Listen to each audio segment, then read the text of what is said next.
Good day, fellow champions of inclusion. I'm AA Ron, and this is the Inclusive Dad Podcast, where we explore inclusion and make it practical. Thank you for taking time out of your busy schedule to join me in exploring ways we can create a more inclusive world together. You are important, you matter, and you can make a difference. Today, my guest is Craig Hane. Welcome to the show. Hi.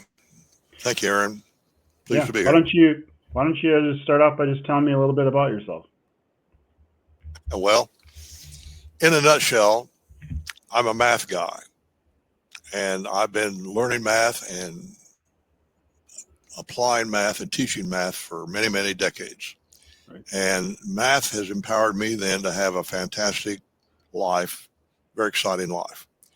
And math, unfortunately, for most people, is a difficult subject. They don't do well in it. And very few people learn the math they need to know to maximize their life. Right. And about 10 years ago, based on all these modern technologies we now have, I was able to put together an online program that empowers virtually anybody to learn the math they need to know to have an optimal life. And that's what I do today. That's my mission in life. And that's what I do is I teach people math. I have hundreds of students all over the country, tons of testimonials, which doesn't matter. The only one that counts is yours. Mm-hmm. But I find that 90% of all people can learn the math they need to know when it's taught to them properly, proper content, proper pedagogy. And because of technologies, my program is based on literally $1 trillion worth of technologies that have evolved over the years. Right. And that's what we have. That's who I am. That's what I do. Yeah, that's great. First question is, what is your definition of inclusion? Good question, and I don't use that word very often, so I thought about it, and here's my definition. Human beings, I call them sapiens. We're human beings are called sapiens. We're a tribal species, and we live in tribes. And there are many tribes, little tribes, medium sized, big tribes, tribes overlap, and so on. And you're going to spend your life in either a member or a visitor in many tribes. So if you are a member or a visitor to a tribe, I call that inclusion. You're included in the tribe. Mm-hmm. If you're not a member or a visitor, you're not included. And your life is going to be determined pretty much by the tribes that you are included in. Mm-hmm. And so you've got to decide in your life, which tribes do I want to be included in, and what choices do you have? Mm-hmm.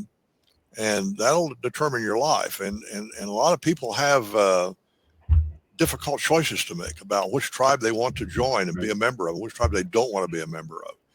And I have a thing called Wisdom Tools where I talk a lot about that. And I think that's something people need to know. Who do you want to be included? Where do you want to be included? Right. Yeah, I like that. When you were doing your little intro, you talked several times. You used, I think, the phrase like teach them the math they need to know. Like, how much of the math that kids are taught in school, like, is it math they really don't need to know? Like, how much do we need to know? Well, first of all, most students today in the United States, in middle school and high school, that are going to a regular school, whether it's public and even private, usually don't learn the math they need to know. And math that they're taught is math that they don't need to know, and they don't really learn it very well anyway. And so most adults today in the United States are pretty ignorant of math. Right. They just don't know very much math. Most people can count, and they can do basic arithmetic.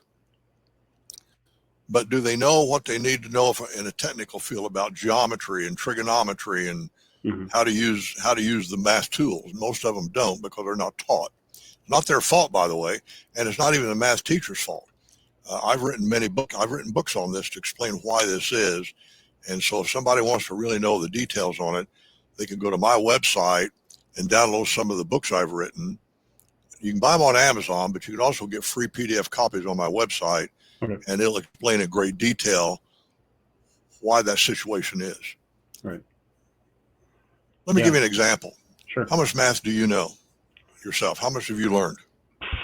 I mean, I took like free calculus in high school. I'm not sure if I took calculus, but I don't remember a lot of it, and I don't honestly use much math like in my day to day. So that's a hard question. I mean, I remember some geometry. I remember a little bit of algebra, but not a lot of stuff. Yeah, well, let me give you an example. Something that you probably remember from algebra, if you took algebra, was called the quadratic formula. Yeah. Okay. Have you ever in your life used a quadratic formula? I don't recall ever having to use it besides during class. I'll tell you haven't. Okay. Very few people have. So why should you have to learn it? It's difficult. When I was a freshman in high school, I was taught the quadratic formula, and I asked my teacher, what do you use it for? And he couldn't answer that. Right. And I said, well, where did it come from? Where did this crazy thing come from? Minus b plus root b squared minus 4ac all over. Where did it come from? He says, don't ask questions, just learn it and use it. Right. Yep. Well, guess what? I didn't like it. I didn't understand it. I didn't know what it was good for. And guess what grade I got in algebra when I was a freshman in high school? Not good. Not a good grade. Right. Up until then, I'd learned practical math at home, school from my Uncle Jack Davis. But now this is algebra. Now that's one example. Mm-hmm. What's the square root of 2? What kind of a number is it? You were taught that probably. It depends on who you took for algebra, different teacher teaches. Right. It's called an irrational number. What is an irrational number? And then the real question is, who cares? And the answer is, the only people that care that the square root of 2 is an irrational number are theoretical mathematicians. Right. No scientist cares. No engineer cares. Irrational numbers are a theoretical concept that have no application in anything in the real world. Right. Now, that's another example. Now, we could spend the next 3 hours me giving you examples of stuff that they teach in high school that you'll never use.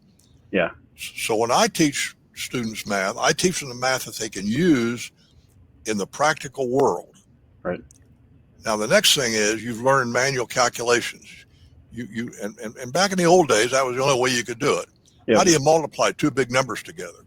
Well, there's an algorithm to do that. And today they make even worse algorithms up. They teach in elementary schools. Terrible. Yeah. But if I gave you 2 numbers to multiply today, how would you do it? How would someone pay you to do it?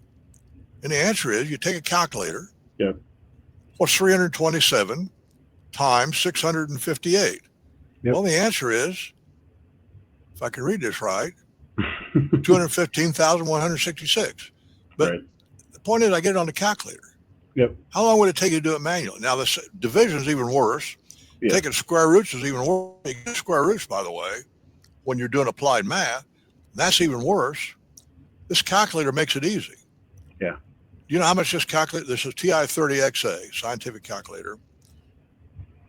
It costs less than $20. Do you know what that would have been worth in the Manhattan Project in the early 40s? A lot. $1 million. Yeah.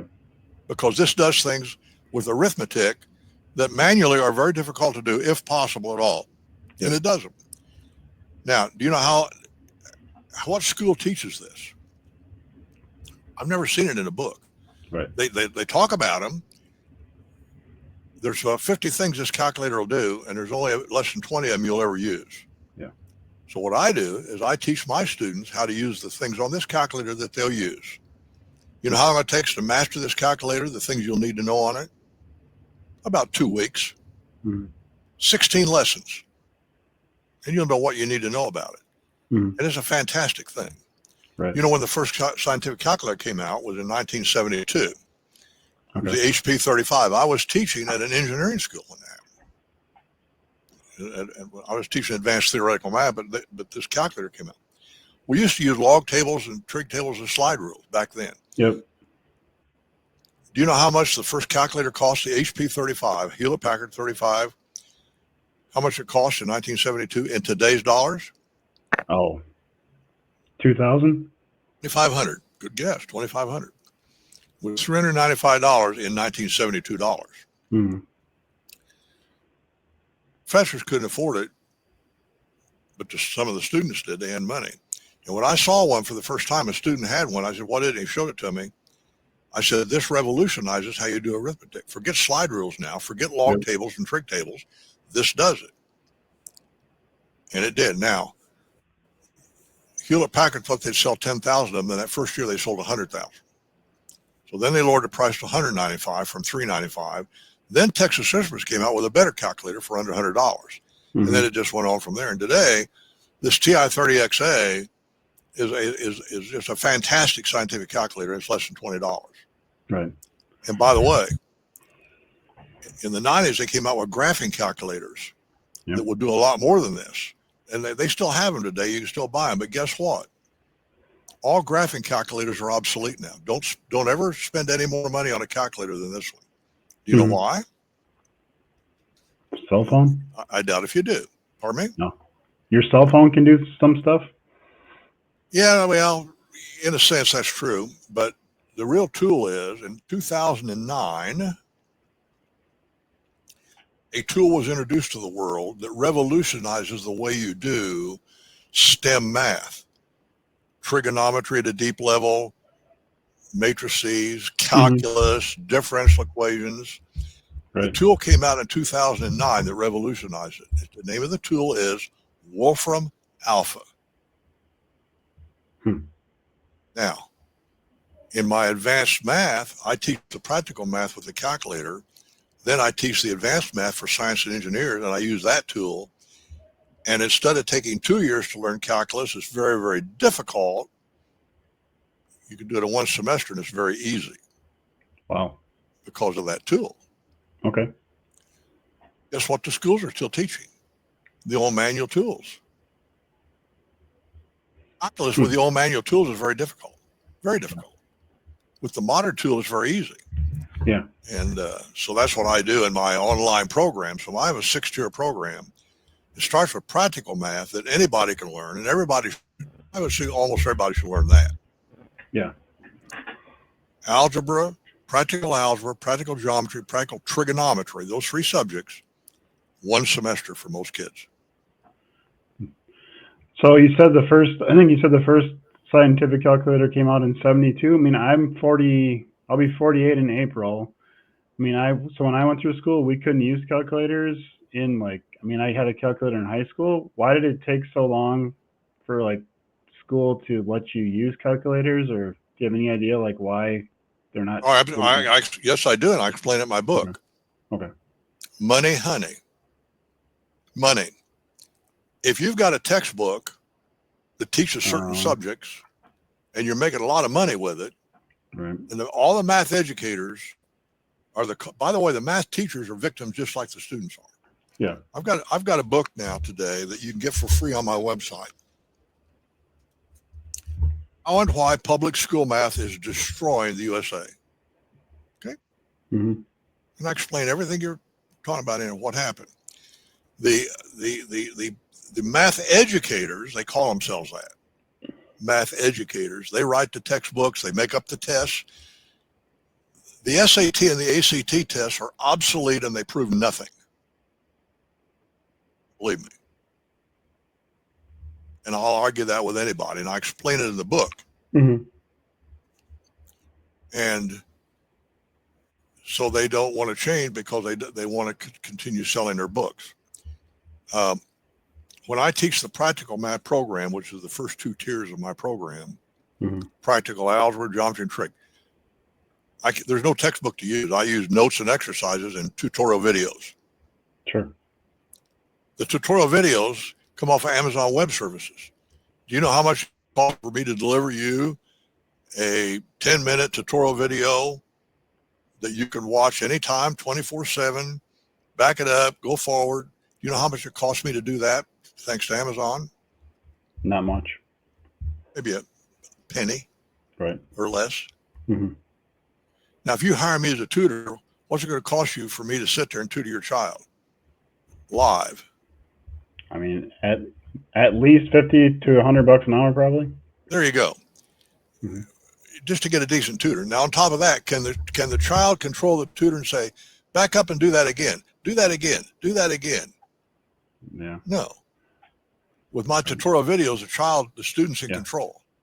Now, I call it kitchen table math. I teach the student the way I teach them at my kitchen table. Mm-hmm. Very down to earth, very friendly, no blackboard, just talking about, and then I show them, here's how you do this, and then they get exercises to do it. And once they've learned it, back and forth, watch the video, do the exercise, Then I give them a quiz to make sure they know it. Then they move up the ladder. Right. And the calculator training is to teach them how to use the TI, the things you need to know. 16 lessons. Yeah. Most of the lessons are a 5 or 10 minute video with a lot of exercises and notes. Right. I used to use PDFs to print them out, which I still do. But I also now, I found a printer that will print these notes out. For example, this would be a typical set of my notes. I found a printer that'll print this. They'll print out the notes, like 100 pages of them. Right. Guess what it costs for my printer to print these for you and send them to you? One copy. Less than $5, probably. Something like that. And guess who the printer is? Amazon. You got it. Good for you. Most people don't know that. So I print all these books are available on Amazon now, very inexpensively. Yep. Or you can print them out from PDFs, but that's what I do. And so I urge any of your people that are listening, if you know any student, go to my website, which is craighane.com. That's my name, Craig Hane. I should have put that. That's what I should have put instead of my name here. I'm Craig Hane, Dr. Craig Hane, aka Dr.Del. My website is craighane, CRAIGHANE.com. Yep. And the books are there for free, PDFs of them. But more importantly, I have a tab that says Improve Your Life, and it will give you a series of educational videos that will explain to you how your child can be successful in math at a very, very low cost, both in terms of money and in time. Right. That's awesome. So why are you so passionate about math? Well, math empowered me. After I learned math and taught math, I was a professor for 7 years after I got my PhD. I wanted adventures in life, so I started applying math. I built the world's, first of all, I did a business deal called a leverage buyout using my knowledge of math that made me rich overnight. Then I built the world's greatest, best 8th mile drag strip called Action Dragway, sanctioned by the National Hot Rod Association because I like racing.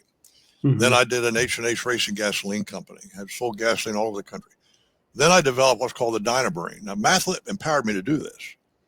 Practical math, by the way, not theoretical math, practical math empowered me to do this.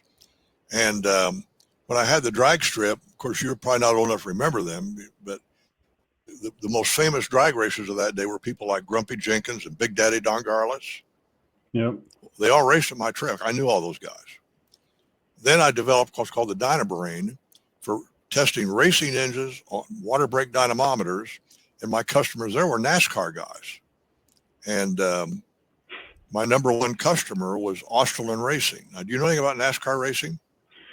I mean, I grew up watching Dale Earnhardt and Richard Petty and those guys racing. Okay, well, Australian Racing was my first big customer in Charlotte, North Carolina for my Dynabrain.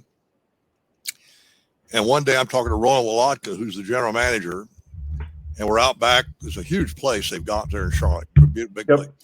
And I said, Roland, I understand you just fired your driver, Dave Marcus. He said, yeah. I said, we did. He said, we've got the best racing engines because of your Dynabrain, and we can test them on dynamometers. We got the best racing engines, and our driver's just not winning races. So we've fired him, and we've hired a new guy that people tell us is a dangerous guy.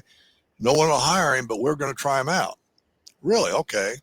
And he said, he's that guy riding that little motorbike back in the back there. He says, I know, okay. So he waved him up.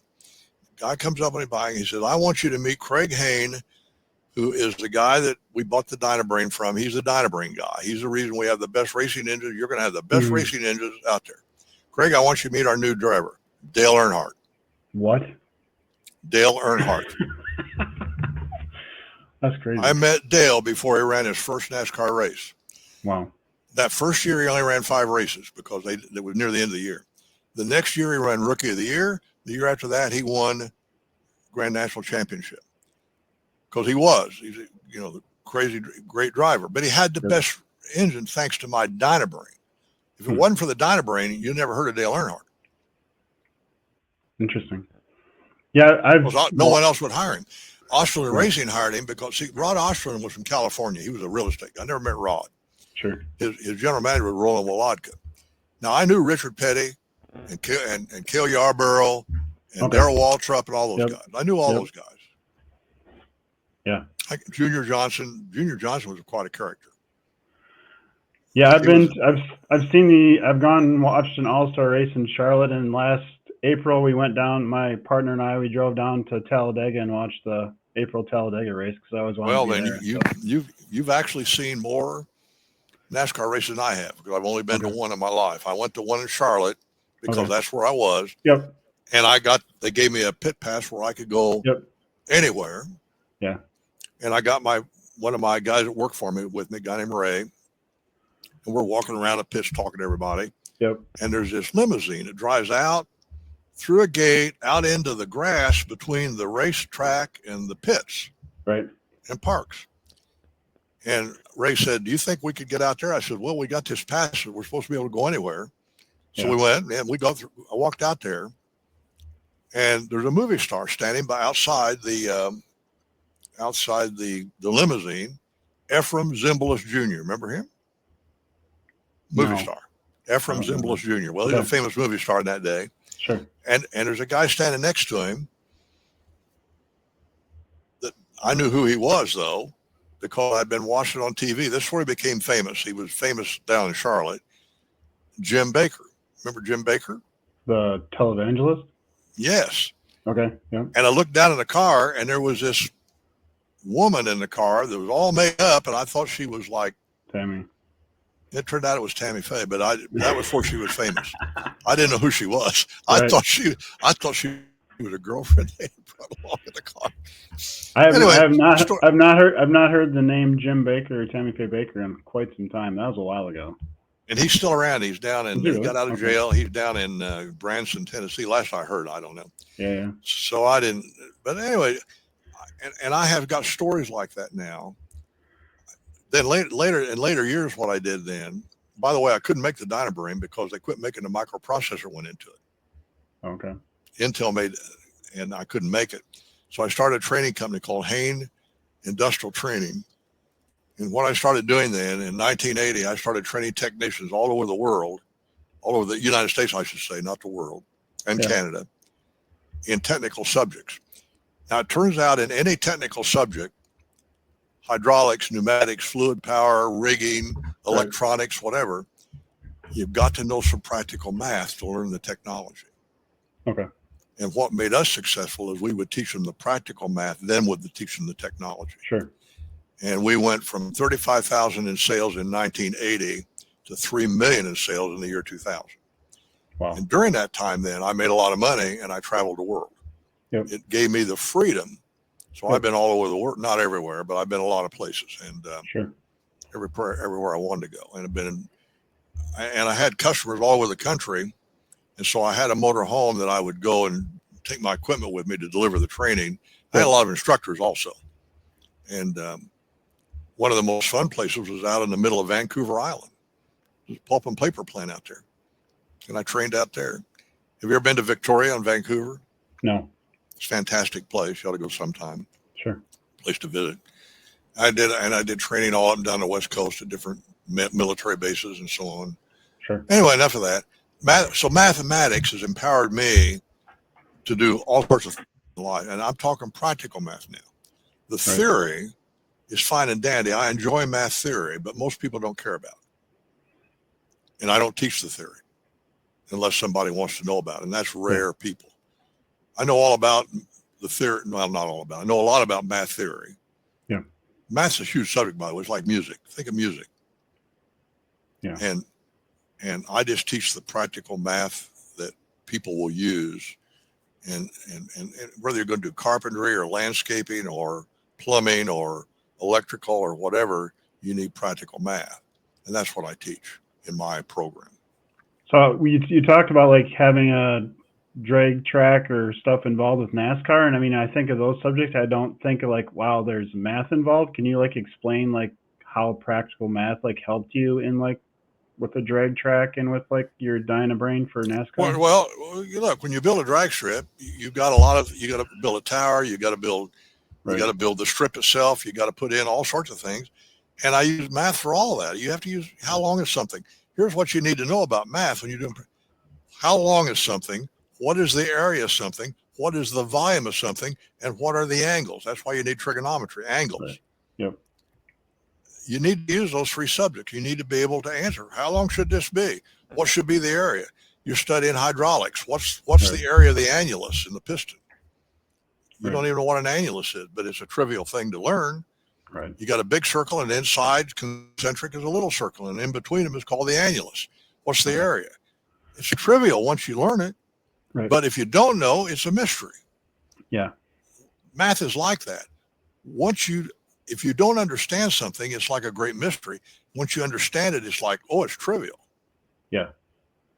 And I think just thinking about math and like how I was taught it, though, I feel like if maybe the math teacher would make some connections like that, like, hey, if you like find out I like race cars, well, in race cars, here's the things where math is involved. I mean, that would have been nice to like, when you're learning something, to like have a connection, because otherwise you're like, this is math, and I don't remember anything of them talking like, well, if you want to do this, you need to know this math. There was no discussion like that. So I feel like, when I built the Dynabrain, it would all involve math for all sorts of things I did with it. And then when I would talk to the racers, I didn't deal with the race driver. I dealt with the engine builders. Okay. Yep. Like Richard Petty, I knew Richard Petty, but the guy I really knew was Morris Petty, his brother, who was in charge of their engines. Sure. Yep. So Morris Petty's the guy I really knew. Yep. I met Richard a few times, but he's a nice, friendly guy.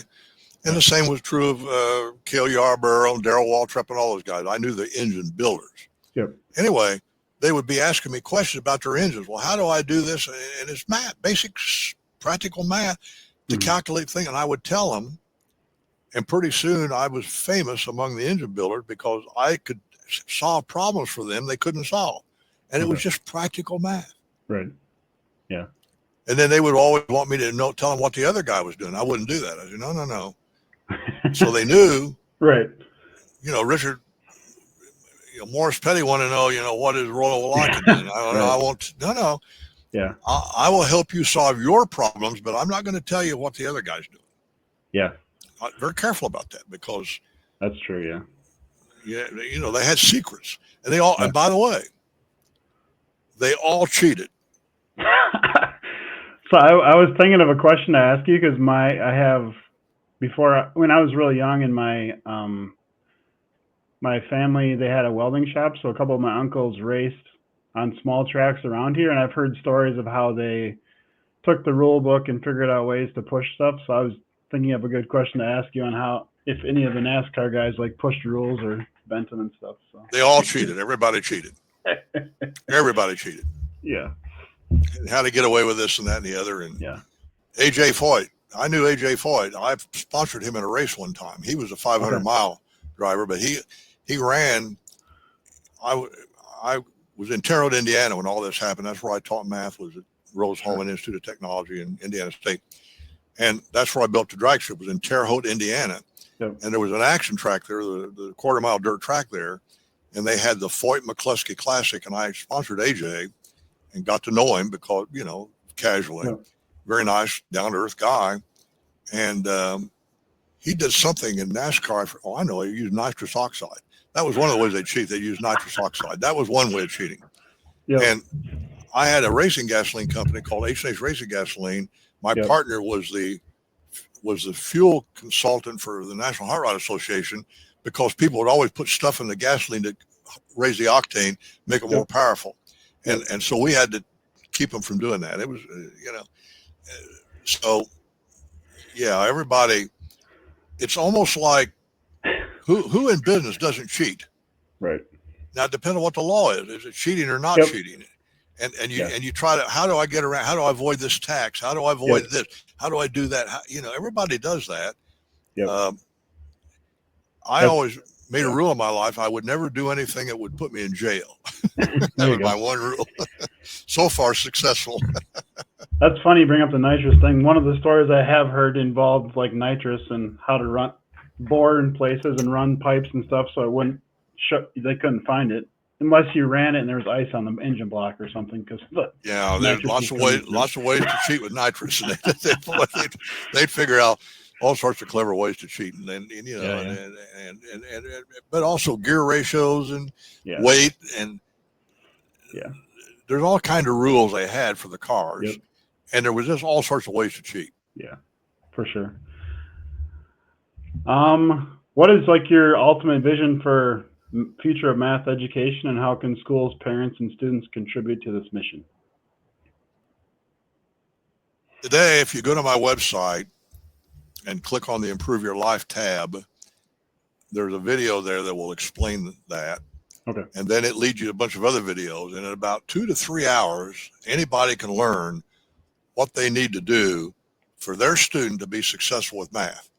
Mm-hmm. And my vision is to have virtually as many teenage math students as possible get the math they need to know, and we're talking millions of students.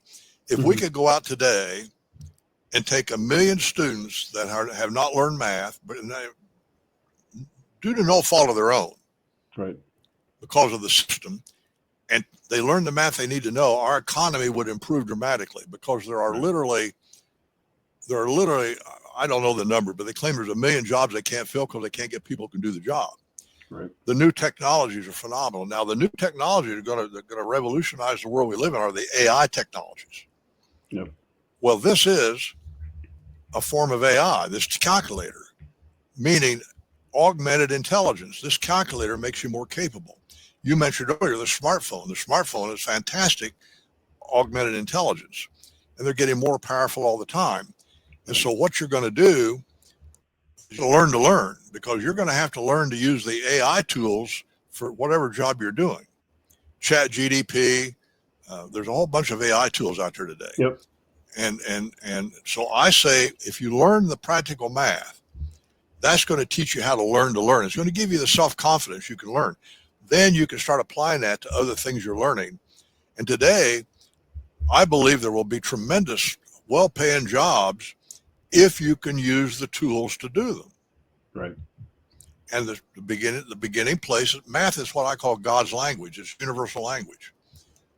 We all have a natural language, English, Russian, Spanish, whatever.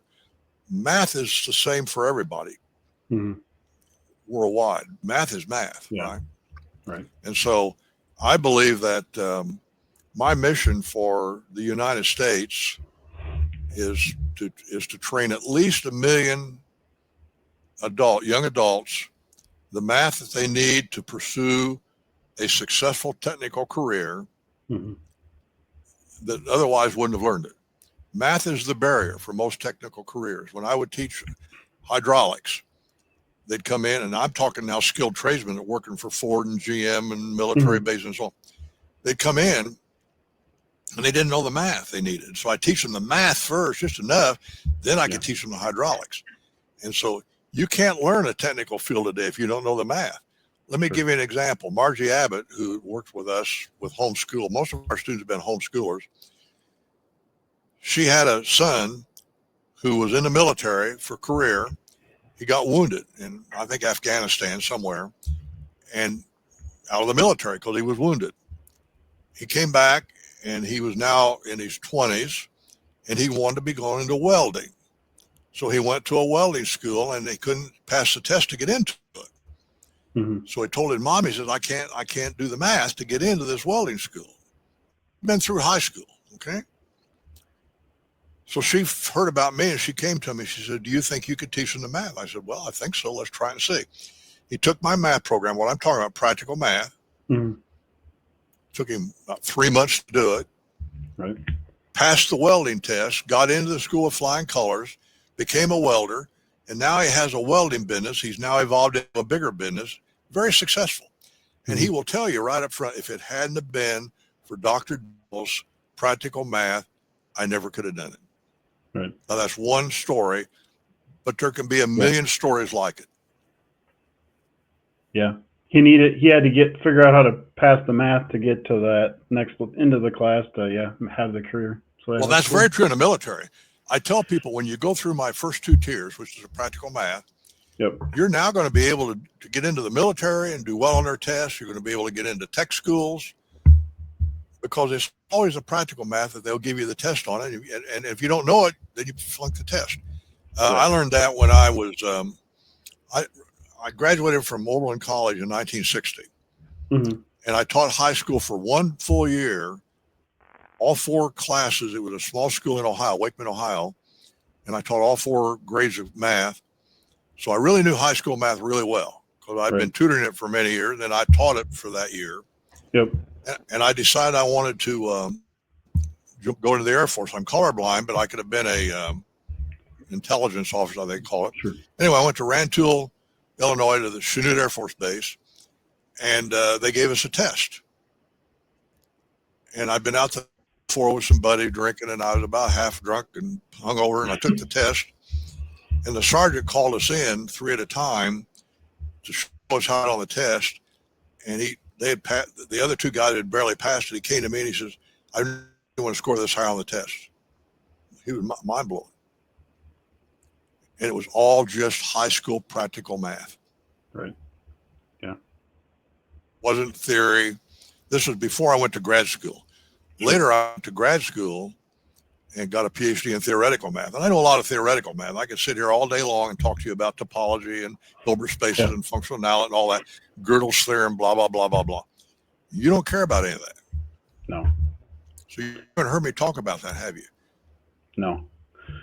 What is one tip you can share to help our listeners be more inclusive today? Just something everybody can do today to be more inclusive? Go to my website, craighane.com. There's a bunch of free videos there on math subjects that if you're interested in math at all, they're just free videos. Yep. One of the more recent ones is Math Proves God Exists, if you're interested in that. Not religion, right? Science and math prove God exists. However you define God. Now that's a whole other story. Right. But something beyond our physical being. Yeah. Then there's free PDF books I've got. Golden Rule Math for All God's Children. If you've got a student, download that free PDF book, Golden Rule Math for All God's Children. Now there's others, Golden Rule Math for struggling students, Golden Rule Math for STEM students, and so on. Then there's the book I told you about, How and Why Public School Math is Destroying USA. That'll show you what the problem is today. And it explains my solution. Then go to the tab that says Improve Your Life and click on it. And you will learn how to take your child, any teenager, could be a young adult too, and learn the math they need to know to have a successful life in whatever field they want to go to. Yeah. So go to craighane.com. And if you will spend a few hours there just read the books and go watch my videos, depends on whichever you prefer. If you like to read the book. If you don't, go watch the videos. And because what I'll do today, I show a teenager how they can learn math very inexpensively, all the practical math we talked about. You can learn it all. It depends on how fast you study and so on. But for less than $100, you can learn everything you need to know about practical math. Yeah. In fact, you start out, the first thing I do is I teach them how to use a scientific calculator. Yeah. I had a program that I taught to homeschoolers for many years. I charged $97 for years and years and years. Guess what I'm offering it today for? $9. Okay. You can master scientific calculator for $9. And on top of that, you get a month free interest in what's called the Triad Math Tribe. And in there, I have a bunch of things I've had fairly recent called wisdom tools. Sure. I've had everybody in their life has addictions and habits, and they control your life. Not only the tribes you join, but your addictions and your habits. And I'm like everybody, I've had good addictions and bad addictions. Yeah. And I teach you how to deal with that. And I've smoked cigarettes. I was hooked on cigarettes. I was hooked on alcohol. I was hooked on Valium. I was hooked on Maalox. I was hooked, and I got rid of all that. And I tell them how I did it. I'll make sure I put links in the show notes to your website and all that stuff. So yeah, for sure. Well, there'll be a video. Will there be a video of this? Yes. I'll look forward to getting it. Yeah. After when it comes out, I'll send you links to the video and links for Apple Podcasts and all that stuff. And what I'll do is I'll put it'll be a YouTube video. Okay. I will put the YouTube video on our YouTube channel and refer it to your podcast. There you go. Ready for the last question? I'm ready. Do you like Spam lunch meat? Yes or no? I haven't had it for a long time, but I liked it when I was younger. Okay. Is it good for you? Is it good for you? I'm not sure. There's a lot of salt in the regular version, I think, so I'm not sure that's good for you. Today, I've had a weight problem all my life. Yeah. Because when I was thin and skinny until I was 12 years old. Lived in the country, lived in the woods. Yep. Moved to the big city of Greencastle. 5,000 population. And I was 7th grade. And every lunchtime I would go and eat banana splits. And I went from being a skinny kid to a fat kid in 1 year. And I fought a weight problem ever since then. Sugar is the most poisonous thing you can take long term. Yep. And so I fought that all my life, and I'm fairly decent shape today. I'm 185, and I've been as high as 240. I should be down around 165. So I'm still overweight, but no, I like Spam when I was young. What I did not like was bologna. Never liked bologna. Okay. Yeah, we didn't. I remember eating bologna as a kid, where we'd fry it up, fry it, and then it would cup up, so you would cut a slice in it. So I wouldn't do that. But yeah, I asked about Spam because I live in Austin, Minnesota, where Spam's made and where the Spam Museum is. So if you ever want to visit the Spam Museum, you got to come to Austin, Minnesota. So I think I've been there actually, but a long time ago. I don't know. Okay. I've been everywhere. I can't remember where I've been. Been to a lot of places, but yeah. No, I liked Spam when I was young. I haven't eaten it for a long time. Yeah. Somebody gave me a piece today. I'm sure I'd eat it. There you go. Well, thank you so much for being on the show today. Thank you, Aaron. My pleasure. And good luck to you and all of your podcast viewers. And hopefully some of you will go to my website and find some teenager, and it'll transform their life, guaranteed. Yeah, thank you. To those listening, thank you for allowing me to be part of your journey. It is truly an honor. Please join the podcast newsletter by clicking on the link in the episode description to keep up with the latest episodes. Together, we can make the world more inclusive. Until next time, stay empowered and be a champion for inclusion.